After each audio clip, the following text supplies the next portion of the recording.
let me tell you about my family. I have my husband. We live in Knoxville, Tennessee. I have my husband. Thank you. Well, I have my husband and my 3 grown children. I have a 25-year-old boy that's married to a darling little girl. And then I have my 22-year-old daughter and then my 20-year-old daughter, and she's still in Knoxville with us. And so these children grew up and left me with their daddy. And he is so not fun. And so he doesn't chat. And so I'm just at home talking to myself. And we've got 2 beagles, and we miss these children so bad that we just sit and kiss them in the mouth. So I'm trying to adjust to just being with their daddy, and so I bought him tickets to go see Def Leppard and Journey.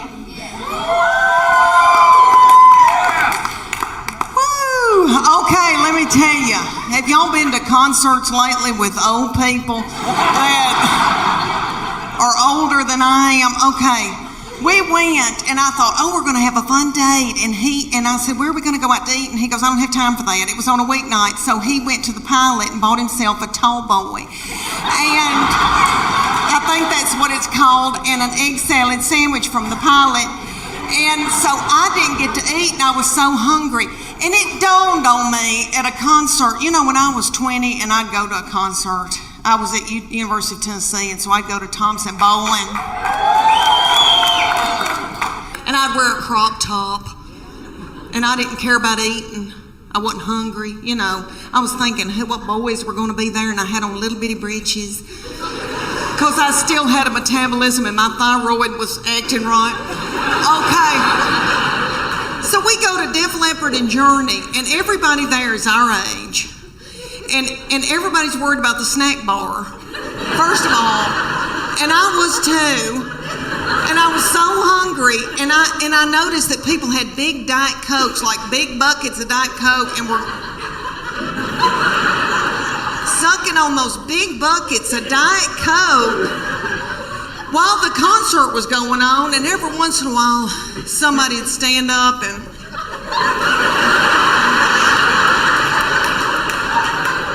and then they'd sit back down.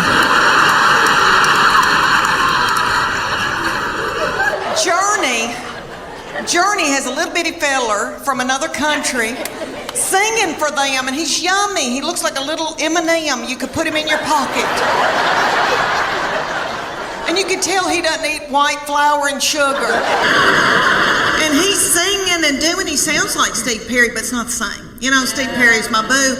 So it was like we were going to a tribute concert. But anyway, everybody in the band, besides this little fella, everybody had eaten white flour and sugar, probably had done dope and drank terrible things, and everybody looked sick. And the bass player looked like somebody I had bought my jewelry from for years. And they were just barely a-going. And then Def Leppard came out, and it was that lead singer, I think, has got thyroid issues. His hair was just thin and didn't have a lux to it, and then I noticed he had little bitty tiny legs and a little pot-belly stomach. But he sang "Put Some Sugar on It," which I hate that mess. I am a Earth, Wind and Fire R&B gal, and I love my Journey, but I was like, this isn't my thing. And my husband every once in a while would go, and then just sit down, because he loves it. But anyway, this little man with the tiny little legs and the thin in hair, and then he had this little bump right here, and I could tell that's a hernia. He's got a hernia.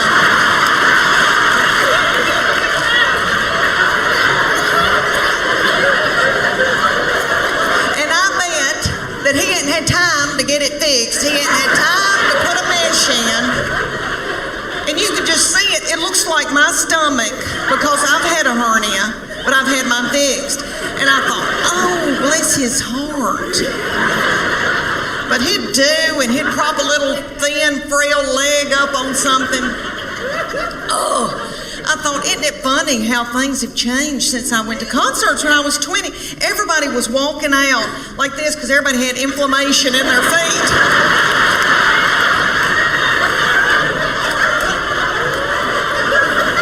Trying to get to their car.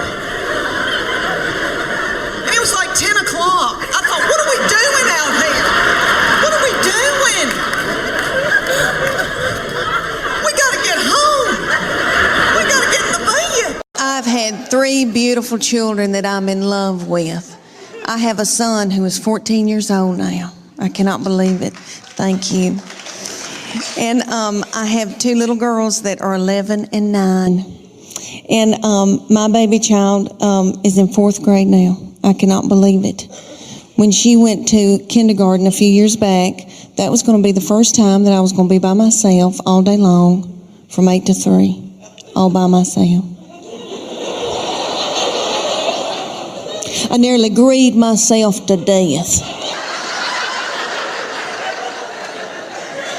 I thought, Lord, what am I going to do with all this time on my hands? I hope I don't get hooked on whiskey and start honky-tonking.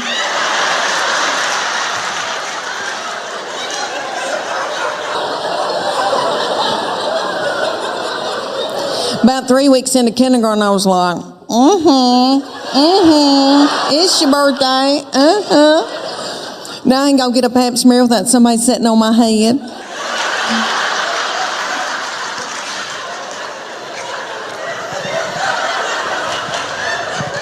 I'll never forget the day that I found out about her, and I feel terrible about it now.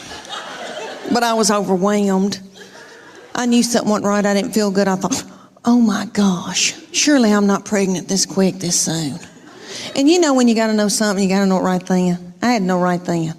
I grabbed up my 2 babies and diaper bag and all that stuff you take with you everywhere you go, and I went to the Walmart in the foothills of the Appalachian Mountains. And I bought an EPT pregnancy test, and I took it in the stall at Walmart. And I tinkled on it. And my 3-year-old boy looked at me, he said, "What, is it positive?"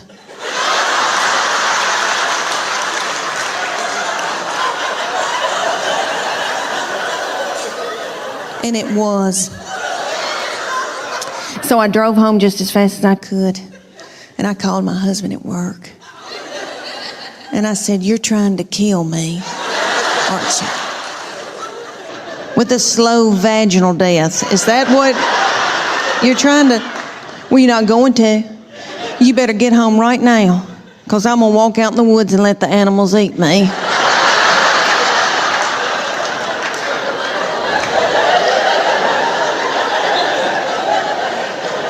But let me explain to y'all why I was so torn up.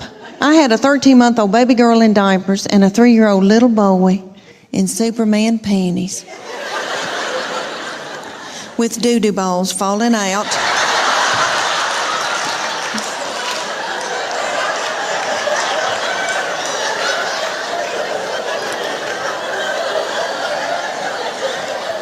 At the grocery store. I thought, oh my Lord, did anybody see that? I don't have anything in my purse to pick it up with. Is some little child gonna think it's a milk dud?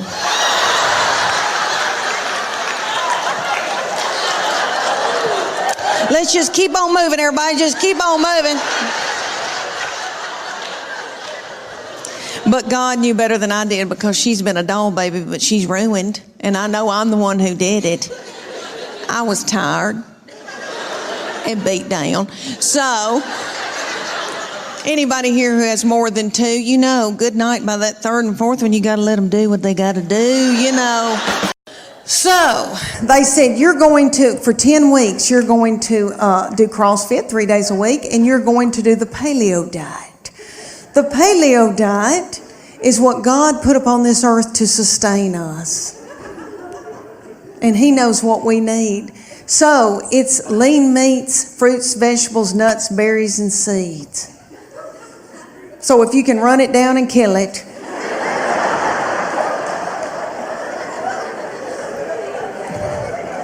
dig it out of the ground, pick it off of a bush, you can eat it. That means no dairy, no grains of any kind. But when they take you lean meats, fruits, vegetables, nuts, and berries, you think, that's not so bad. Okay, but no dairy, no grains. When's the last time anybody in here got off of white flour? Anybody, can you clap? Can you clap or are you too weak?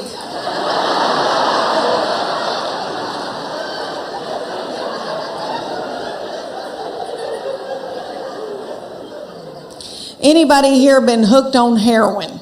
Anybody? I've never been hooked on heroin, praise God, but I was raised watching Shaft. I don't know if y'all watched that when y'all were little on TV, and they would always have somebody getting off of heroin. It looked like a booger. It looked like an awful booger. And I'm not trying to belittle that, but I'm telling you, I shook getting off of sugar and white flour. I was drinking coffee 24 hours a day. My teeth got yellow. I had to have those bleached. My husband said, "You are so hateful. Will you please eat a piece of white bread?" But Church of God Becky and I did it, honey. We did it. And I mean, then they took our after picture. It took, 10 weeks later, and I did not lose that much weight. It was like 8 or 9 pounds, but my body turned into somebody else's body, honey. And it was pretty cute. And I leaned out and I thought, oh my gosh. And so then they took our after picture, and I made sure I got a spray tan. And I had a really good bra on, and I took that picture. And I'm ashamed to tell y'all, but I won that competition. Oh, stop. I don't deserve to be applauded. I know y'all are thinking, oh gosh, Leanne, that's wonderful, but what happened? What happened, Leanne? I'll tell you what happened. I did okay for about 3 weeks, and then I spotted a tortilla. And I believe that God allows this when your children get in about, junior, senior in high school, because He knows that you're grieving, because they're going to leave. And He knows that you're going to take to the bed over it. So, their junior and senior year, something happens. And they change on you. And they get to be the meanest people you've ever been around. So by the time they're ready to leave, you kick their crap out onto the curb. Her junior year, this started, okay, the very breath that I breathed out of my nostrils made her so angry.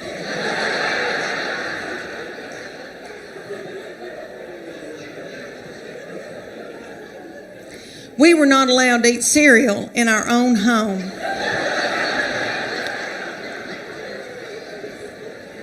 Because she couldn't stand to hear us chew.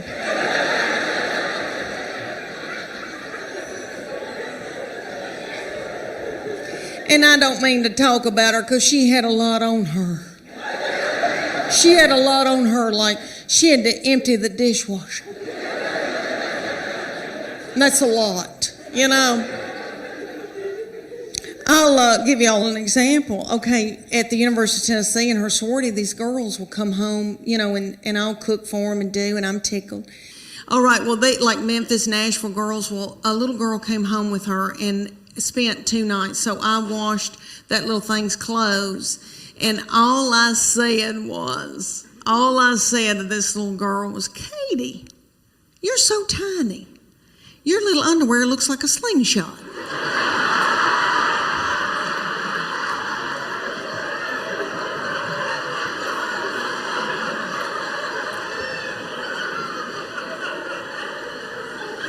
That little girl thought it was funny, and my baby went.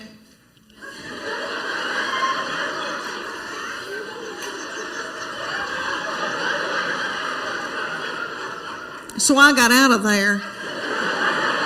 So when that little girl left, I came back in, I went, "What's wrong with me saying that her little panties look like a slingshot?" I wish somebody'd say my panties look like a slingshot.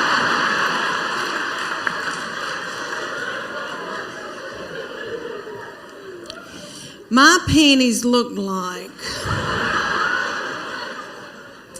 Have y'all ever seen Mel Gibson in Braveheart? You know when they pull that big ball out and that thing looks like it's a catapult. They pull that big ball, fling it and kill a bunch of children with it.